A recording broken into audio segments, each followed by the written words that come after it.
Merci beaucoup. Thank you very much indeed, Minister, for coming to speak to us, which really demonstrates your commitment. You talked about a change of paradigm, but we do need that because we know the situation. We know it by heart, be it in France or surrounding countries or other countries. And as you said, we need efficiency of laws, efficiency in the change of mentality you're calling for.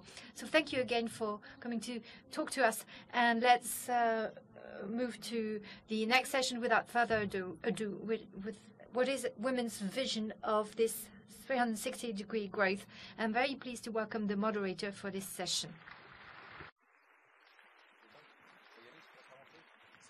C'est parti.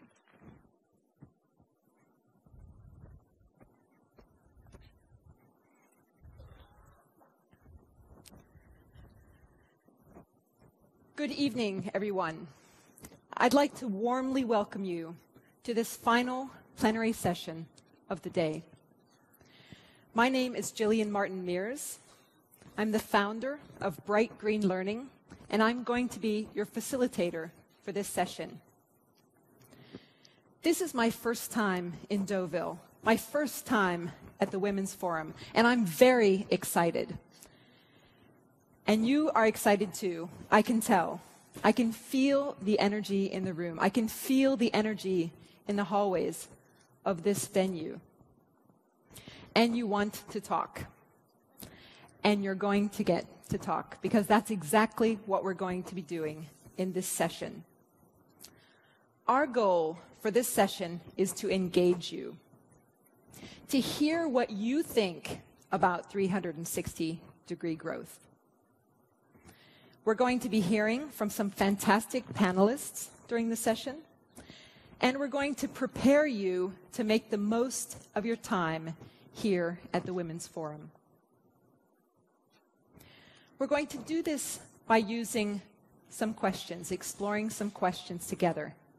So the first question is, who are we? Who are you? Who is in this audience? An amazing, rich diversity of people. So we're going to look at that first.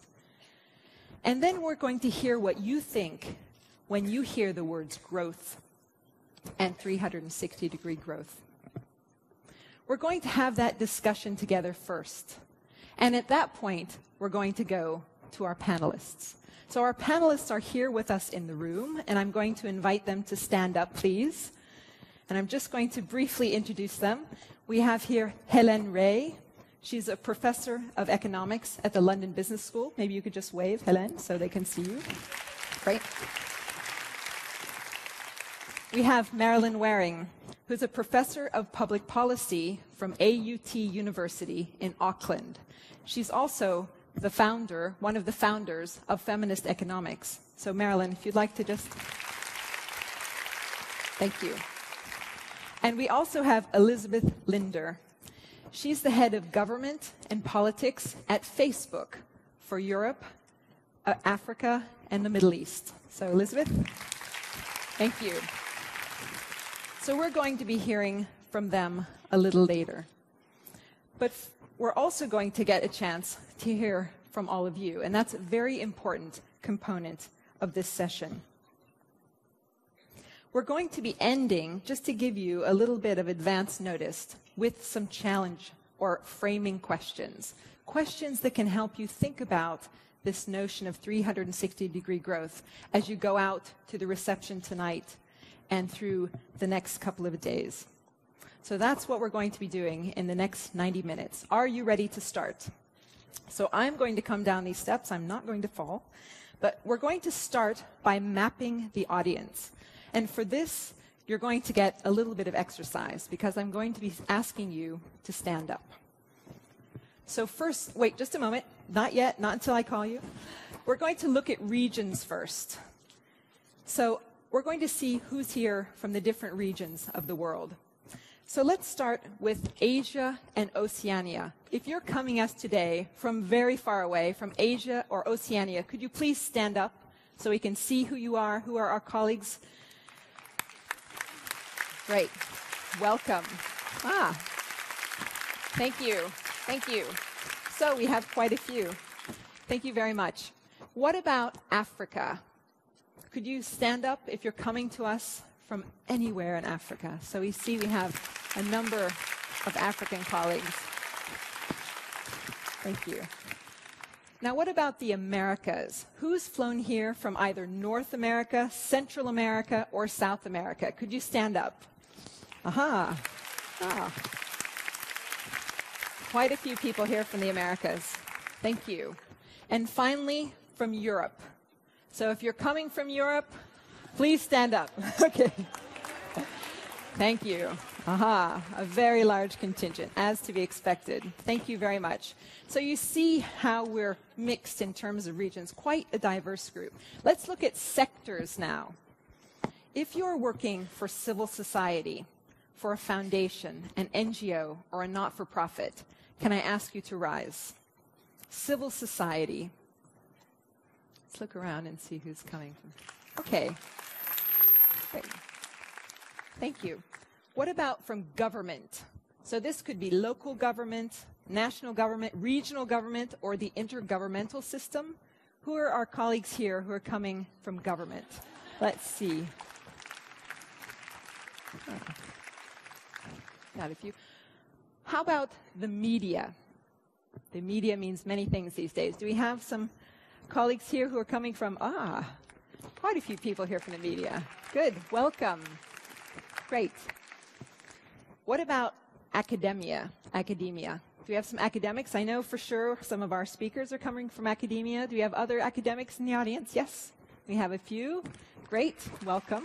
Thank you. And finally, let's look at business. So you could be a social enterprise like me or working for a multinational company. So could you please rise if you're coming from business? Okay. Very large contingent. Great. Wonderful. Thank you very much. I'm just going to ask you a couple of other questions. This is about participation. For whom is this your first Women's Forum? So who is here for the very first time in Deauville, like me? I'm already standing. Could you stand? You've got to stand. It's late in the day. We need to see you. Great. Okay, welcome. We have a lot of people. What about the people who have been to 2 or more Women's Forums? So if you've been here twice, at least, or more, please stand up. Great. So, quite a few. Okay, here's my last one on this. 5 times or more. So who's been to 5 or more Women's Forums? Let's give them a round of applause. Great. These are definitely some of our resources in the room. In fact, welcome to all of you coming to the Women's Forum. Here's my very last question. Look around you. For this, you can just raise your hand. You don't have to stand up. Look at the people sitting on both sides of you. Look at the people sitting in front of you and behind you. Just look around you for a moment. Who here knows all of those people? Who here knows everyone sitting around them 360 degrees? Raise your hand. Ooh. No hand. Okay, so here's what we're going to do. For the next 2 minutes, please introduce yourself to the people around you that you don't know, okay? Tell them who you are, where you come from, why you're here. Let's hear all voices. Introduce yourself. It's an amazing group of people.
Okay. Can I have your attention again? Oh, it's not going to be easy. Can I have your attention again? I think this could go on for some time, but don't worry. You're going to get the chance to speak to each other again in this session. It's not working, is it? Okay, everybody, please, can I have your attention again? Thank you very much. So I'm sure that you met some very interesting new people in that introduction. And I guarantee you that you're going to have the chance to talk to them again, because we're going to be doing this several times during this session. Now we know who we are. Let's see what we think about this notion of 360-degree growth. Some of you filled in a questionnaire before you came to the Women's Forum. You were asked a couple of questions about your perspectives of 360-degree growth. We're going to look now at some of those samples, the responses from this sample. And they've been crafted in the form of 3 mind maps. So we're going to see the first one now. So the first question was, what are some of the difficulties do you see in growth now?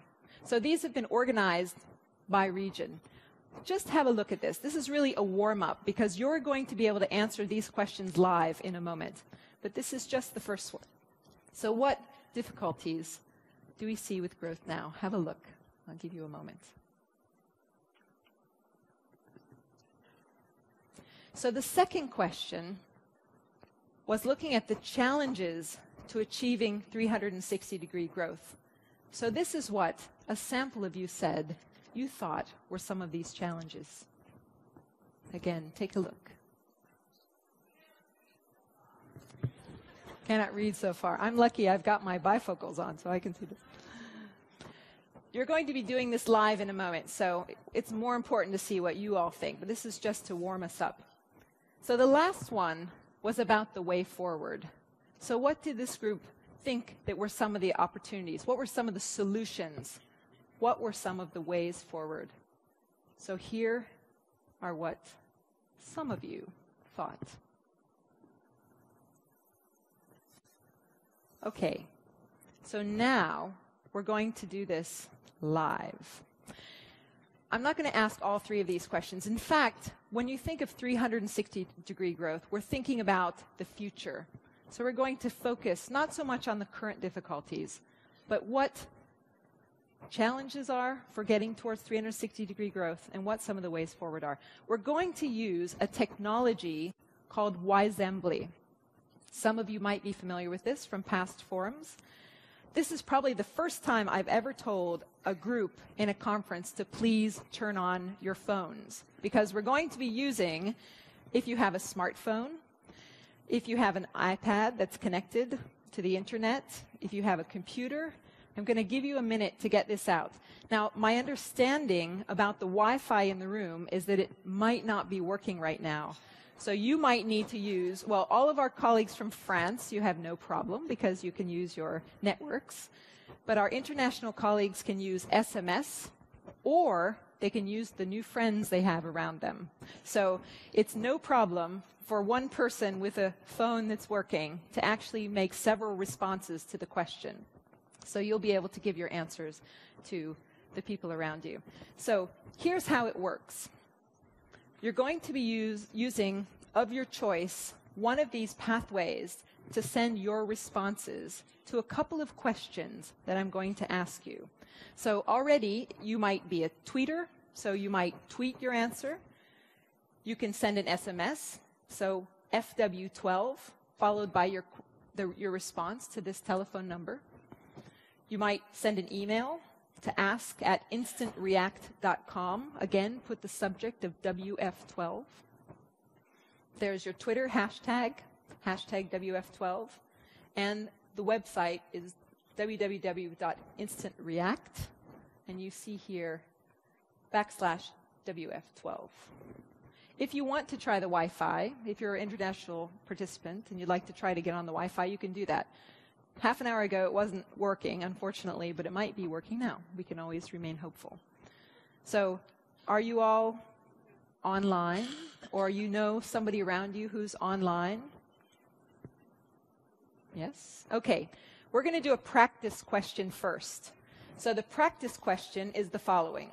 You can have the slide. Please write hello in your mother tongue, whatever that may be. So you're going to type in SMS with the hashtags. You've still got the information here on the banner at the bottom of the screen. I'm going to give you a moment, and then what we're going to generate is a tag cloud. So you're typing in hello, send an SMS, tweet it, whatever is best for you. I'm watching you all to see how you're doing with your phones.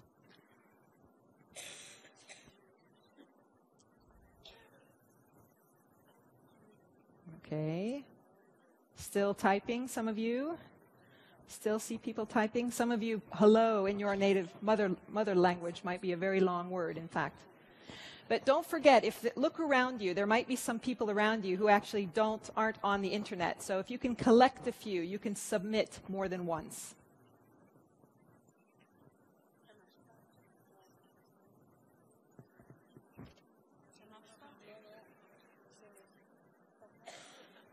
So I'm glad we're doing a practice question, because we'll see how this is working.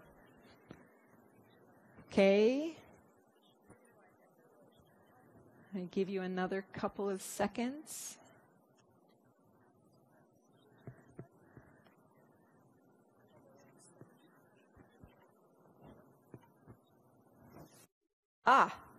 So they've generated the hashtag. So you see here, the hashtag made up of all of the hellos. Now, you know how tag clouds work. So the bigger the word, the more responses that it had. And so you see here lots of different languages, which is to be expected because we have a very international group. So that was our first one. That was just a practice. So now we're going to go to the next question. So this question, now that you know what you're doing, is the following. Let's have the second question. This time, you're just going to give us 2 words. What are the challenges from your perspective in achieving 360-degree growth? So what do you see? So we saw a warm-up slide from a sample of you. Now we've got a much bigger audience. Choose 2 words that illustrate for you what you see are the key challenges to achieving 360-degree growth. I'll give you a moment to type that in, to ask the people around you who might not be on the internet what they think from their perspective. Once we generate this tag cloud, I'm actually going to go into the audience and take some reflections. So be prepared to talk again. I see typing. That's good. 2 words that express for you the challenges. You can answer from the perspective of your region, your community, your sector, however you'd like to look at it. I'm just going to wait another couple of moments. Make sure and have everybody.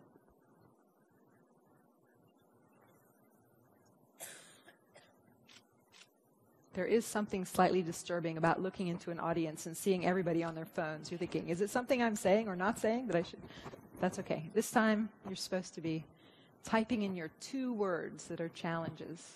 Challenges to achieving 360-degree growth. Okay. Are you ready? We're going to generate this tag cloud, and it is... Aha! We still have bonjour in the middle. That's not so bad. Have a look at this. I'm going to give you a moment to look at the tag cloud, and then I want to hear from a couple of you. Reflect on what you hear. Is your word represented there as big as you think it should be? I want to take some reflections from the audience. Just have a look.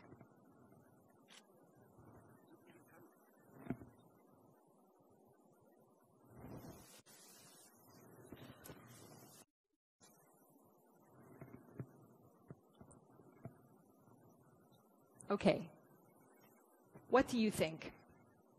Does this tag cloud resonate with you? I'd like to give this microphone to someone. So who would like to reflect for me on what they see? How does this make you feel, this tag cloud? These are the challenges that you said that we face in trying to achieve 360-degree growth.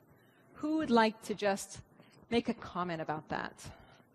Who's the brave first soul who I can give this microphone to? Actually, it can even be up there. I've got microphones all over the audience. So, okay, I've got my first comment. Please. I'm actually quite disappointed not to see sustainability up there much bigger. We have an environment, but it's pretty small. And I don't think we can grow with the challenges we have to climate change and water and food security and all these things if sustainability isn't up there front and center. I also like equity, which is nowhere, but that's a whole other issue. Great. Okay, so thank you very much. So where is sustainability? Can it be larger? What about another couple of comments, other couple of reflections? Who would like to give us their thoughts? Let me go here. I see cooperation, but I would rather see co-evolution. Why? Can you tell us about that? Because it's all about cooperating, but also evolving together while respecting diversity and adding up the strengths of each people participating into the process. Great. Growing together. Growing together. Perfect. Thank you very much. Thank you. So let's take one more. Who else would like to comment on this tag cloud? Any other? Yes. Can I give this? I'm very pleased to see the word education, because for me, this is a very important challenge. You cannot have 360-degree growth without education. Education for all. Thank you very much. Thank you very much. So that's interesting. These are the challenge that you see. The next question, and get your phones ready again, is on the way forward. So here's the question. What do you see are some of the solutions? What are the ways forward to achieving 360-degree growth? So again, get out your phones. Give us 2 words from you, from your perspective, the way you see this. And I'll give you a moment to type that in, and then I'll go again to the audience.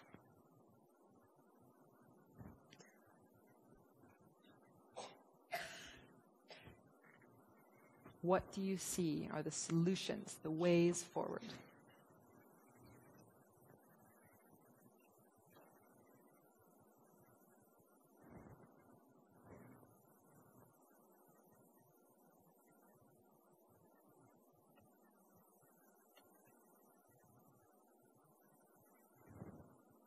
Okay, still have typing, some typing still happening? Or are you just checking your email? Okay, I'm going to the tag cloud now. I think you're checking your email. Let's look at the tag cloud. What do we have? There's education right in the middle. Someone just mentioned education. There's sustainability. There's cooperation. So have a look at that for a moment. And I'm going to ask again for a couple of reflections from you on the ways forward. What do you think? Have a look for a moment.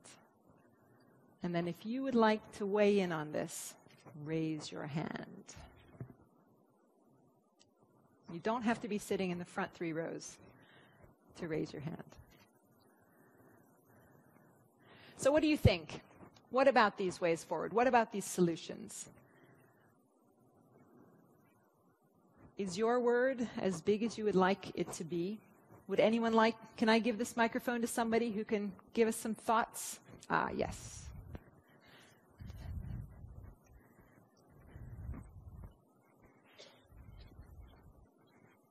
I'm going to pass this along. Thank you. I'm very much surprised not to see innovation. For me, innovation is a key driver for growth. Mm-hmm. Okay. So we'd like to see innovation. What else? Other reflections on this tag cloud? Yes. Let me pass this to you. Well, you don't see the word leadership. And leadership. Indeed. Maybe we were limited a little bit by having 2 words, but you're saying leadership should have been amongst those 2. Definitely. Okay. One more thought from you. So we've picked out a couple of things that we think should be more prominent or in this tag cloud on solutions. And maybe our speakers are actually going to say a couple of words about these things. One last comment? Anybody else? Yes. Go here.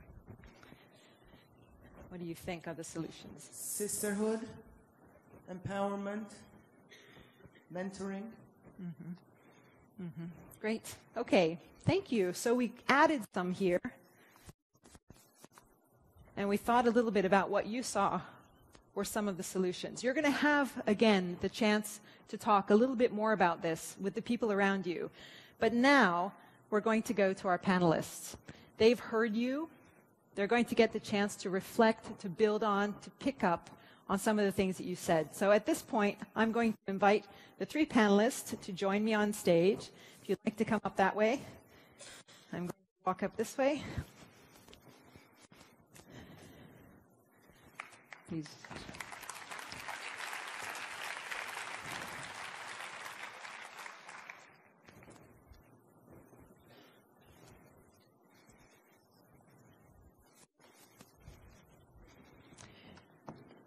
So, as I mentioned before, we have with us tonight 3 very distinguished panelists. We have Helen Ray from the London Business School on the end. We have Elizabeth Linder from Facebook. And we have Marilyn Waring, who's with us from AUT University. We're going to be discussing, they've heard you. You've been able to listen to some of the comments and the things that people found that were very important. And thank you already in advance for joining us up here. I'm going to start with a question to Helen, and we're going to look at the challenges first, the 360-degree growth. So Helen, you write extensively on international cooperation around economic issues, or the lack thereof. Would you like to say a little bit more about some of the challenges that you see? Good evening. So I was delighted to see indeed that the word cooperation came up quite strongly on screen. But before I get into that, just want to say that it's an immense honor to be here tonight, and that it's really a treat for an economist to see so many women faces in the audience, something that doesn't happen very often. I wanted to mention that actually as we speak, European leaders can't think of any qualified women candidate for a place or for a plausible nominee at the board of a European Central Bank. So no women, possibly in the whole of the euro area, could be qualified enough to sit on the board of a European Central Bank. And so if they don't manage to find any women qualified, and if the current male nominee goes through, we would have a board of a European Central Bank with 23 men. Wow. So that's just an aside before I go to the meat of tonight's session. So indeed, cooperation, I think, is going to be a theme of my little talk tonight. So why?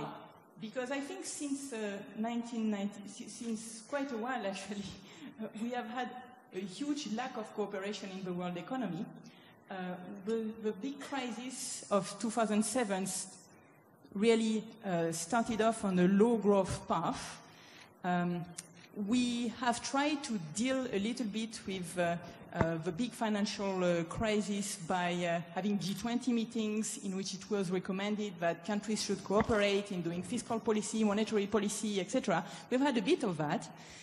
However, this was maybe enough to prevent a Great Depression, but right now the world economy is again slowing down very much, and this is true for advanced economies. This is obviously very true for the euro area, in which we have one of the most serious crises of the century.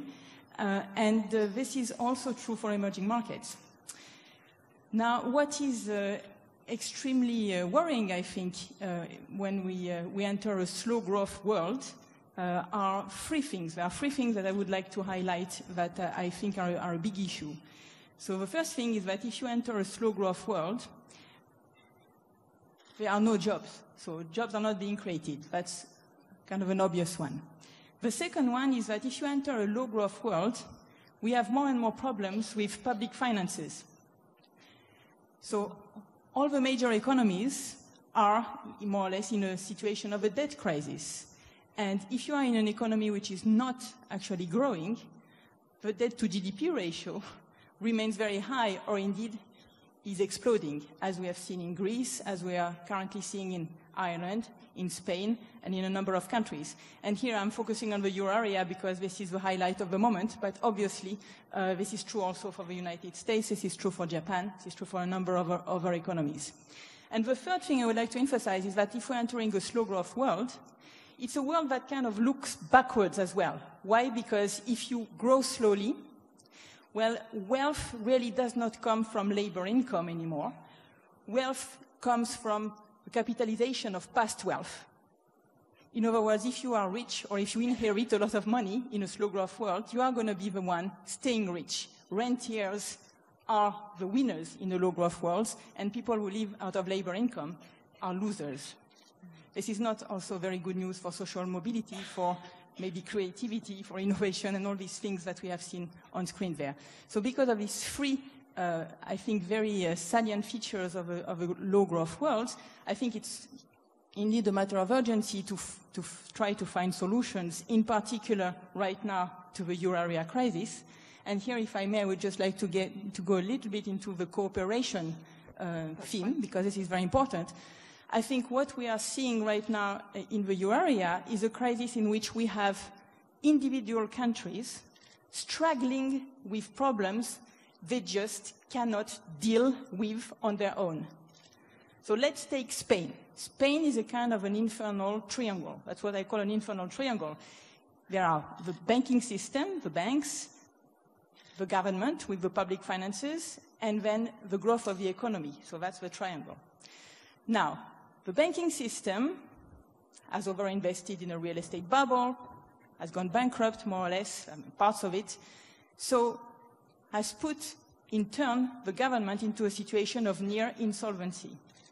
Okay? So the banking system is too big for the government. So the banking system troubles have dragged the government into a problem for its public finances. Now, in order to deal with that, to deal with the problem of the public finances, the government has to go into a policy of austerity.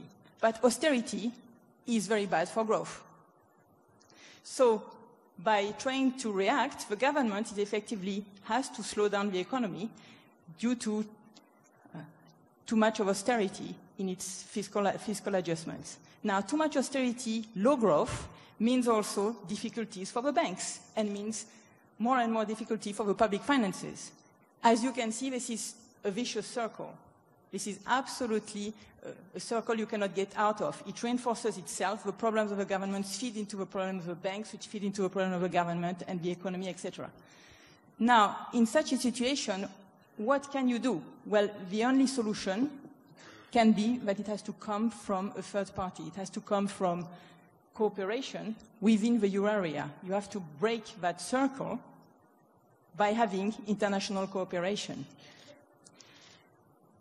How are we seeing that? Unfortunately, and that has been the tragedy of this euro crisis, I could have taken other examples on other countries. Unfortunately, cooperation right now means finding ways of sharing the risks of other countries, making transfers to other countries, and this is something that our political systems and maybe public opinion, this is where education may come, are just not ready to do. But if we don't do that, we are bearing higher and higher costs as time goes by. And if we cooperated, we would all be better off. We would all be better off. But if we don't cooperate, we let things go, and the cost will be higher and higher. This is unfortunately where we are right now, and I think that's the crucial trauma of these days. Good. Thank you very much. So for pointing out absolutely the challenges of the slow growth world, but also underlining the absolute need for cooperation and the fact that we're not actually seeing that at the moment. You might want to come back to that when we get to some of the way forward. So Marilyn, I'm going to go to you. You're very outspoken about the current economic system. And perhaps you could share with our audience some of your thoughts about the challenges to achieving 360 growth with the system that we have. Bonsoir. Ni hao, good evening. I have to do a little bit of 101. Economics is a social science. It's no more objective or clinically detached than any other social science.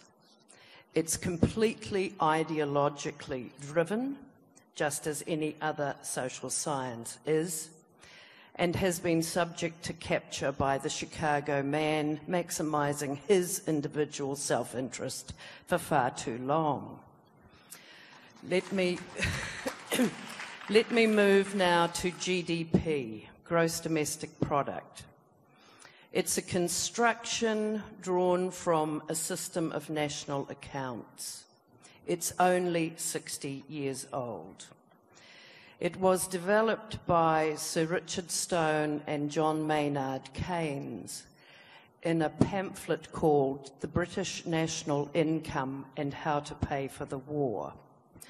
So GDP is originally about how you can go to war and still have growth, and that is still what it is about, because generally when peace breaks out in a civil war, GDP goes down. GDP is an account construction which has no debit side. Everything, every single thing that enters the market is good for growth. War is good for growth. Trafficking in children is good for growth. Female sexual slavery is good for growth. Illegal trade in munitions, in drugs is good for growth. Motor vehicle accidents, oil spillages, smoking cigarettes. All of this is good for growth. It all counts. So there's no deficit side. Because there's no deficit side, deforestation is great for growth, mining is excellent for growth, deterioration of our commons, our air, our oceans, our rivers used as sinks and sumps is really good for growth. The preservation of the ecosystem is not good for growth at all, because it counts for nothing at all. The single largest sector in every nation's economy, measured in terms of time use, is not good for growth. That's unpaid work, and it doesn't count. It is overwhelmingly done by women. And to give you some idea of the significance of how large that is for our Chinese visitors, the last time use surveys in China, most recent, have shown if you use one or two of the estimation alternatives in economics, either opportunity cost or replacement cost, that the unpaid work in China is the equivalent of 25 to 33% of the GDP of that country. Now, it would be very strange to go into the People's Assembly and say, now look here, we're going to make some economic policy, but we're going to leave out the entirety of manufacturing, or the entirety of services, or the whole of energy and construction. Because in terms of strategic policy making, that's what you ask politicians to do each time that you think that GDP is the measure of all the work, all the services, all the labour, all the production, all the reproduction that goes on in a nation's economy. I spent, as many women do, a number of years in which I multitasked. I was an academic, I was a consultant, I was also a farmer. When my animals produced milk, that was valuable. When women lactate, it is of no value at all, even though we know that there is a major link between breastfeeding in the first 6 to 12 months of life and brain development, and of course also the ways in which that builds up resistance to diseases. Now, the next problem is this, that most men, when confronted with this problem, think that the solution lies in commodifying all the things that are currently not in the GDP. So they've worked strenuously to set up alternative accounting frameworks, the environmental accounting system in the UN, and they're trying to find one that counts unpaid work at all, because sometimes they realize, like most nations in the South Pacific, that about 80% of the entire economy is subsistence, and you can't go on pretending that only 20% of the nation's economy is what appears in the comparative tables comparing one nation's GDP with another. So their idea is that we all race around and we come to abstract market values for things like air and water and standing forests, and that this is strategically going to take us closer to better policy. This is hilarious given the failure of the current construction of the GDP.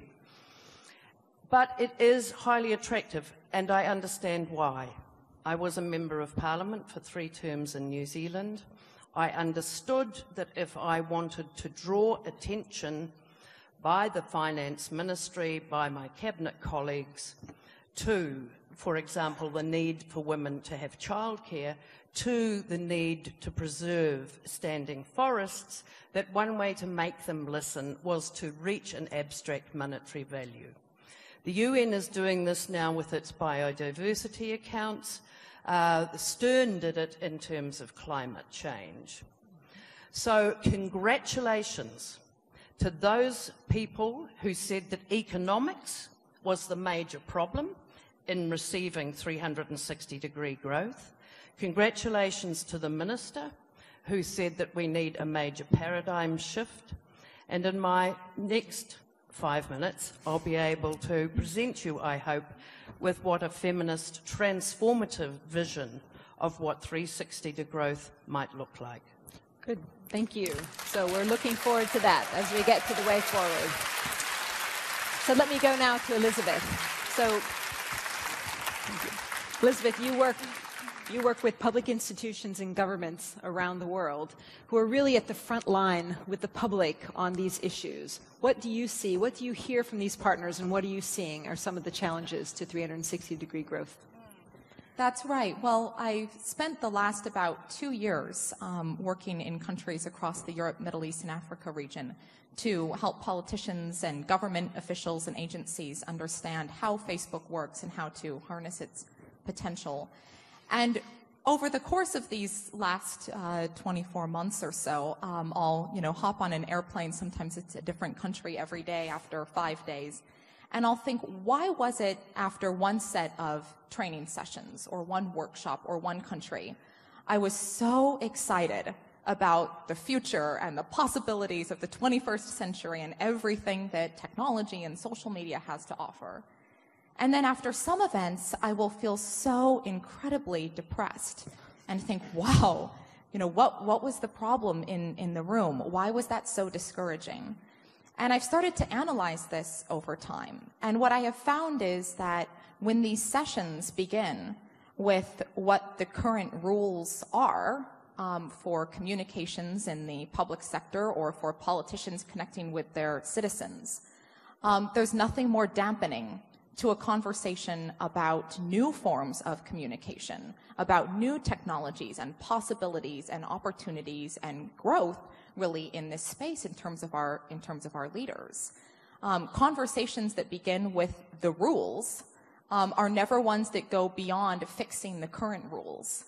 Whereas conversations that begin with what are the possibilities out there and how do we potentially change or adapt our rules or rewrite them are the ones that actually start going places. And I really see a massive distinction, especially across certain countries, where I'll feel that some of these training sessions and meetings with politicians, I'll think, okay, it's going to be a long time before I'll be ready to go back into that environment, because it's just so full of baggage that already exists. Whereas others, I'll think, get me on the next plane out tomorrow and let's keep doing this, because it's so exciting to be part of that forward-moving momentum on invention and creation. And I've been thinking quite a bit about Ian McGilchrist's work, Master and His Emissary. Ian is a neuroscientist and a psychiatrist. And he has written a book that traces civilizations in terms of our right brain and our left brain. As many of us know, it's our left brain that is very rule and fact-based and regulation-driven. And it is our right brain that brings in creativity and imagination and the sublime. And we see this play out in our society, and what Ian argues is that our society is stuck right now in a world that is very dominated by our left brain. We think in terms of rules and structure and regulation, and we're not thinking enough in terms of what the capacity is for our imaginations and for our creativity. And if any of us thinks for a moment about the end of a long workday, if we have a few more emails to send, we'll say, you know, I was going to go to that concert, but I think I have too much to do. That wasn't true for every civilization. That wasn't true during the Renaissance. There was no better thing about sending your email and, quote, working than going to, you know, observe your art or your culture in your town. And I think any of us also would think, when do your best ideas come to you? Sometimes it is when you are at that show or that concert or having that conversation with somebody that you'll think, that's where the future is. So I think we all can connect with how this right brain, left brain theory is playing out.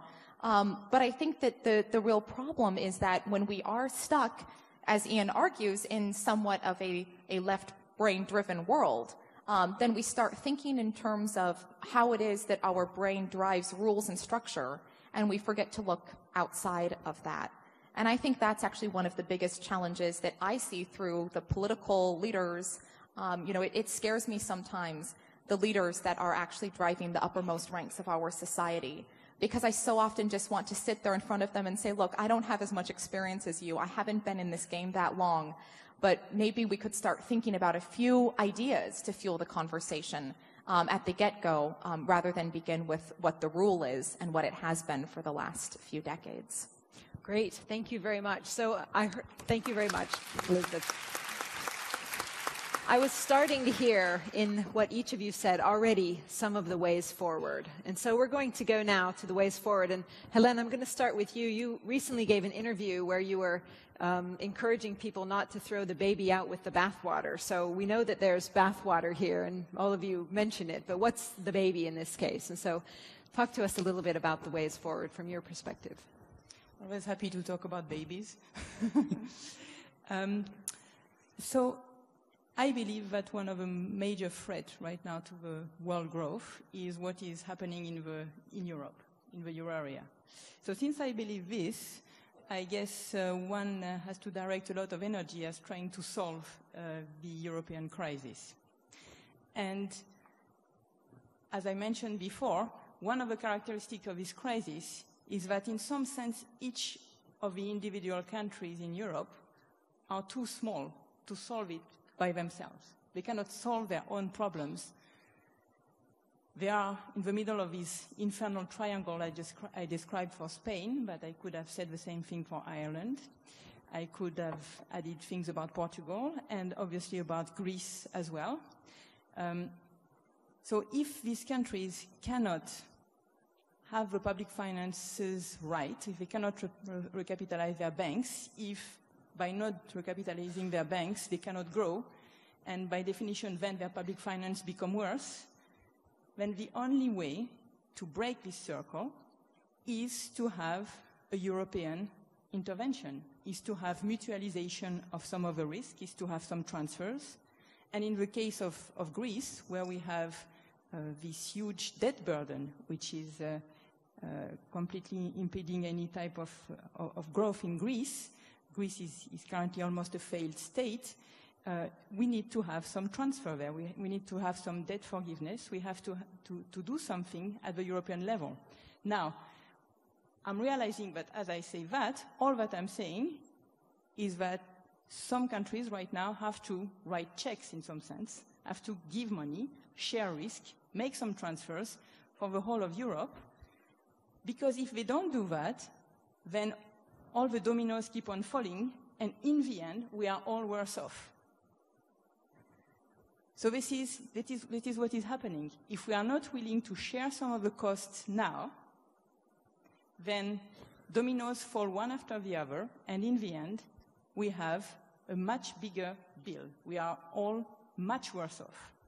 So we need, at this point in time, to be able to induce more cooperation. I come back to the big theme, more cooperation, more international cooperation among states. Now, how do we do that? And that's the big challenge. So how can we induce more cooperation, and in exchange for what? And I think so what we have to try to do is a kind of deal across countries. It's a deal by which we ask for more solidarity, in some sense, in exchange for better governance in the future. This is a very, very hard deal to strike, but this is, in my sense, at this point in time, the only way forward for Europe. And I think it's terribly important that we strike a deal like that. Otherwise, there will be consequences for more or less the whole world. Good. Thank you. Thank you very much. So that's the way forward, one way forward. Let's hear the second way forward. So Marilyn, you told us you were eager to share your thoughts with us, please. It amazes me that the patriarchy thinks that we need everything converted to one unidimensional model, that is a dollar abstraction, to make strategic decisions. Women every day in their households, of course, make strategic decisions across a range of evidence, and it would be really nice if governments did this as well, instead of simply looking to see whether GDP went up or down. Now, I'm not saying get rid of GDP, I'm saying put it over there in its corner. It's about what those people do at that period of time per day. And it does not occupy even 180 degrees of 360 degrees of not only women's lives, but men's lives as well. So let's put it in its place. Let's make sure everybody understands it is in no way at all an indicator of well-being or ecology or sustainability or, for example, getting rid of violence against women and the whole range of other vital maternal mortality, HIV and AIDS, huge questions that confront us all will not be solved by everybody looking to GDP. So, yeah, keep it going for the people who have got habituated to it, but toss it over there in its corner. Then let's think very seriously about ecological accounting frameworks. We know from satellite imagery that pretty much this could be done for the entire planet now, if only those who can afford to take the photos would share it with those who can't. So looking at ecosystem accounting frameworks, not saying, oh, what is this forest worth if it was milled tomorrow, but saying this is how much of the forest remains standing.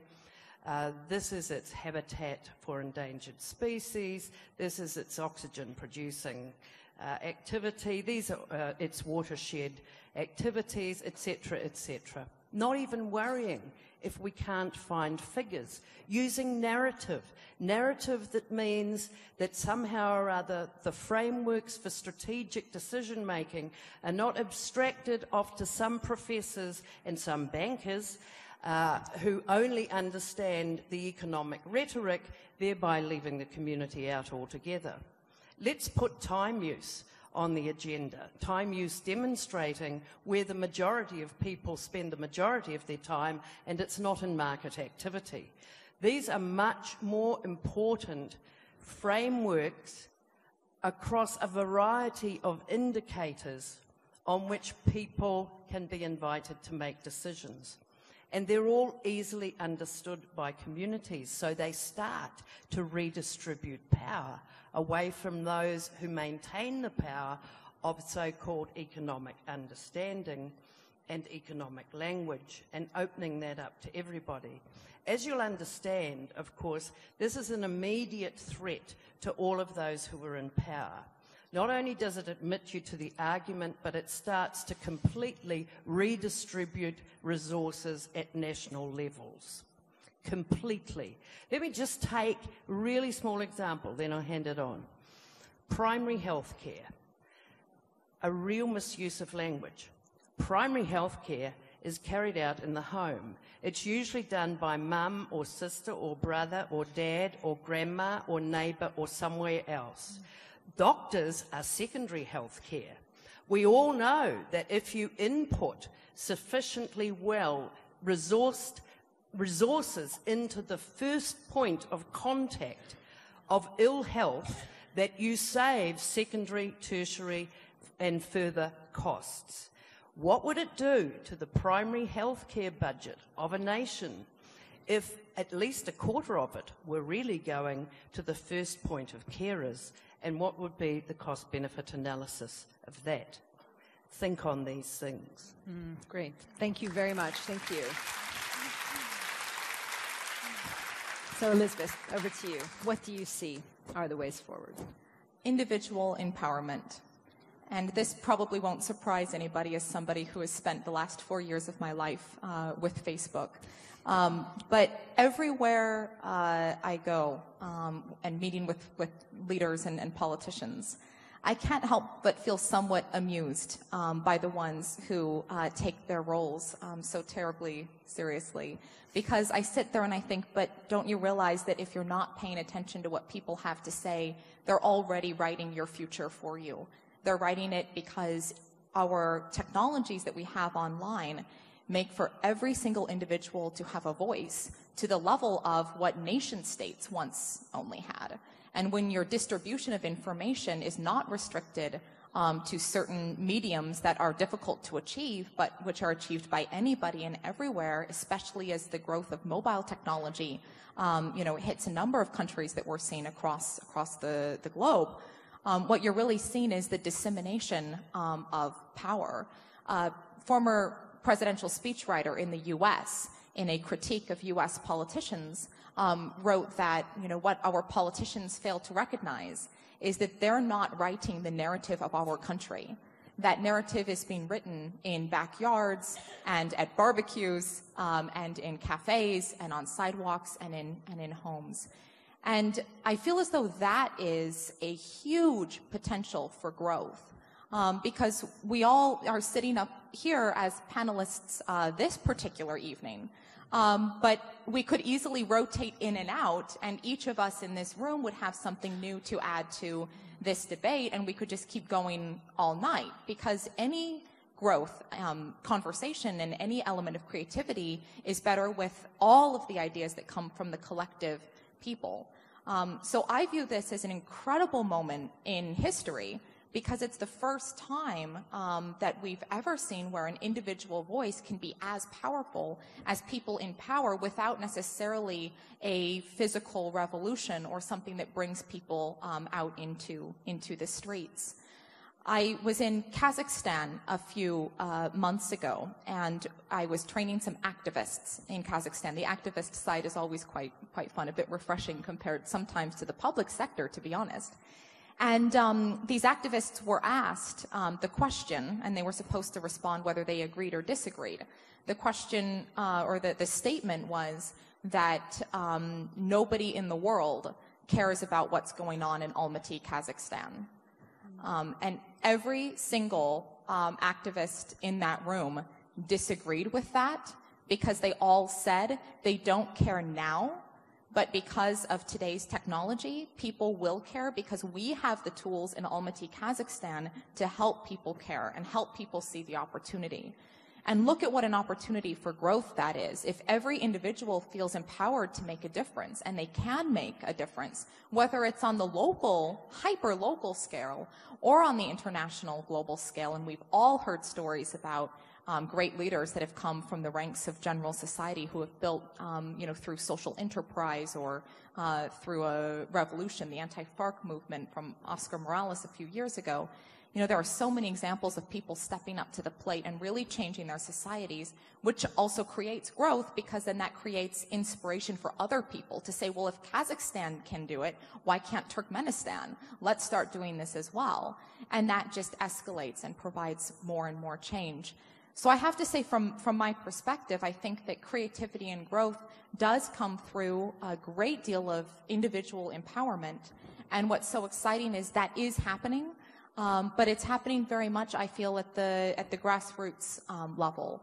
And I feel as though when we'll actually be able to take a massive step forward is when our leaders recognize more than they do now what's going on and start actually to be part of that movement rather than get afraid by it and start closing in on themselves and backing up. Which is unfortunately sometimes what we do see in balance of the moving forward. Great. So thank you, Elizabeth. Thanks to all of you for thinking with us about some of the challenges of 360-degree growth and also some of the way forwards. Elizabeth, you also mentioned the fact that all voices are what makes for the richest conversation. So please don't go away. I'm going to come back to you all, but we're now going to go to all of you in the audience. And I'm going to get up here and walk around. I'm going to invite you to join voices. So here is the moment at which, again, those interesting people around you, please take a couple of minutes and reflect on what you heard. Think about the implications of a slow growth economy. Think about the being stuck in a left brain world, as Elizabeth was talking about. Think about the implications of GDP.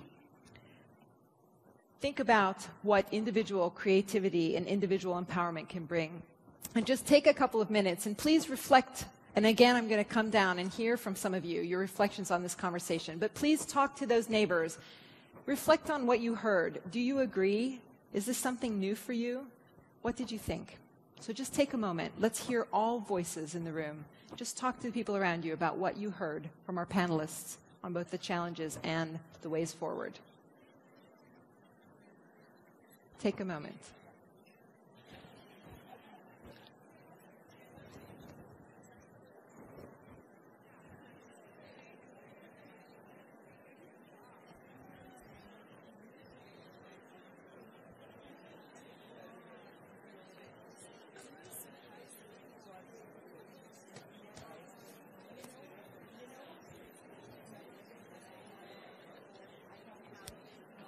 Love the session, but they're getting worn out. I think you'll have to just let them have the reflection and go straight to the framing question.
Okay, so remember, you also have a wonderful reception after this, so you can keep talking about that. But since we're starting to run a little long, I want to take some reflections from you first. What did you just talk about? Which of these points inspired you? Okay, I've got my first hand up. I'm going up here.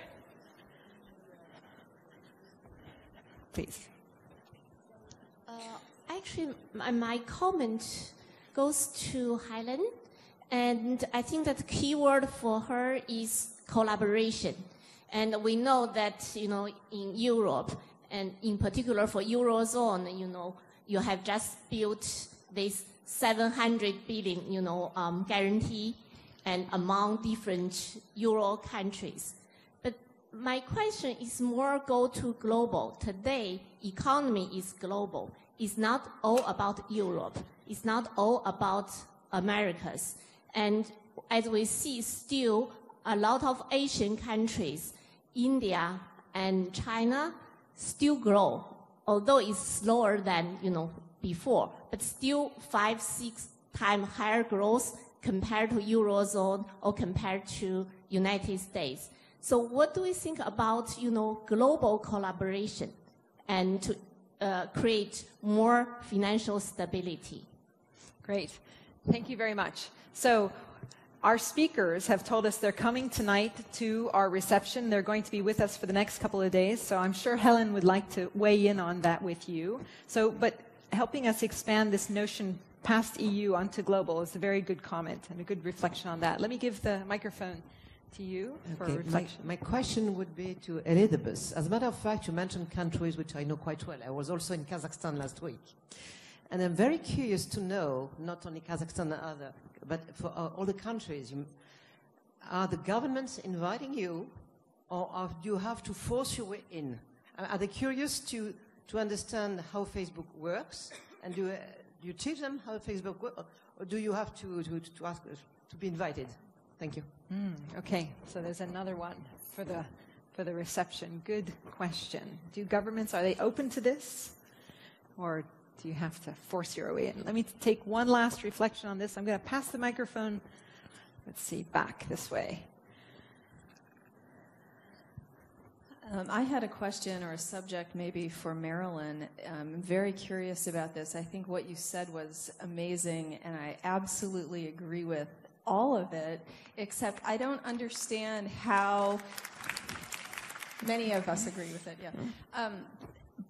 I specifically agree with this idea that you can't, that it's a complete farce to measure a society's well-being based on one small measure of growth that we call GDP. But I have a question, which is how could you possibly extrapolate beyond just the government realm and come up with a system where the stock market, which is crassly focused on just that GDP or price to earnings ratio, is also transformed? I can understand it as a function of a government objective and, equality goal, things like that, but I don't understand how it works in the private sector where, 80% of us work. If you have any ideas on that, I would love to hear them now or over the next 2 days. Perfect. Okay, thank you very much. So it's interesting to hear what you all kind of picked up on in terms of what our speakers were saying about the challenges and also some of the ways forward. So there are some questions that you all will no doubt get asked during the reception. I'm going to go here. As I mentioned, our speakers have some challenges for us. They have some framing questions that we're going to be taking with us. But I wanted to mention that we recall that the larger purpose of this session was to really challenge some of our perspectives about growth. And that's what they're going to be doing with these questions. But I wanted to do a very quick activity to wake you up here that demonstrates this. So I want everyone to take a pen or a pencil. If you don't have one of those, you can use your finger. Very quick. Do you have a pen or a pencil or your finger? Okay. So point it to the ceiling and draw on the ceiling a clockwise circle. So draw a circle on the ceiling with your pen or pencil finger going in a clock. I'm losing my mic. Let's see. Okay. Keep your circle going. Make a big circle on the ceiling. All right. Now, keep it going clockwise. Keep the circle. Start to lower your hand. Lower your hand. Keep your finger or pen perpendicular to the floor. Lower your hand. Keep going clockwise. Lower your hand. So it's just at eye level. Are you taking this seriously? I hear people laughing. Keep going. Now, bring it down to your eyes. Keep the pen going. Keep the pen going. Take it down to your waist and look at the direction that your pen or finger is going. What direction is it going? Is it going clockwise? No. Is it going counterclockwise? So that's interesting. So what changed? Did the pen you try it again. It works. It really works. What changed? Did the pen change? What changed? Your perspective changed. Absolutely. This pen can go both clockwise and counterclockwise, depending on how you're looking at it. So some of you might know that there's a transparent clock at the Musée d'Orsay. And when you're standing in front of that clock, indeed, those hands are going clockwise. But if you're standing behind the clock, they look like they're going counterclockwise. But the hands are just going. It's your perspective that's changed. And it's interesting to think that many of the challenges that we face today are based on perspectives. And what we need to be able to do even better is to broaden this notion of perspective, is to be able to see things from multiple vantage points, because that's what's going to start to give us some interesting insight. So I'm going to go now back to our panelists. I'm going to go back up the steps, and I'm going to ask them for these framing questions. These might be questions that get you to think a little bit different in the next couple of days. And I'm going to start with the first question to Elizabeth. Give us your question. I'm still fascinated by the pen. I'm Okay. going to be doing this all night, just so you know. So the question that I've posed for further thought and reflection: how can we encourage growth through rediscovering our right brain and valuing creativity and imagination as equal to structured and closed thinking? Good. Okay. I'm going to think. Thank you. I'm going to think about that for just a moment. All right. Did the question come up? No. But you remember it, right? That was a good question. Let's hear now from Hélène. Can you give us your question? So how can you make a deal to encourage solidarity and cooperation now in exchange for future improvements in governance? Make a deal now. Okay. Some flaws out there. Our second question. It's coming up now. Think for a moment. Now let's go to our last question, to Marilyn, please. What will I do in my community and professional position to give voice to all that we value that is omitted from the current growth paradigm? Thank you. Okay. 3 good questions for you to think about. Food for thought as you go from this room out into this fabulous reception that you're going to have, sponsored by Barclays in just a moment, where in fact you'll have a little surprise out there, and you might even see something from a slightly different perspective. So you've got 3 questions. You're about to go out. Please join me now in thanking our speakers very much for their interventions, for their sharing their thoughts with us. Thank you very much. And thanks to all of you. Thank you for joining us tonight. Thank you very much for your participation. I wish you a wonderful reception and an excellent Women's Forum. Thank you very much for joining us.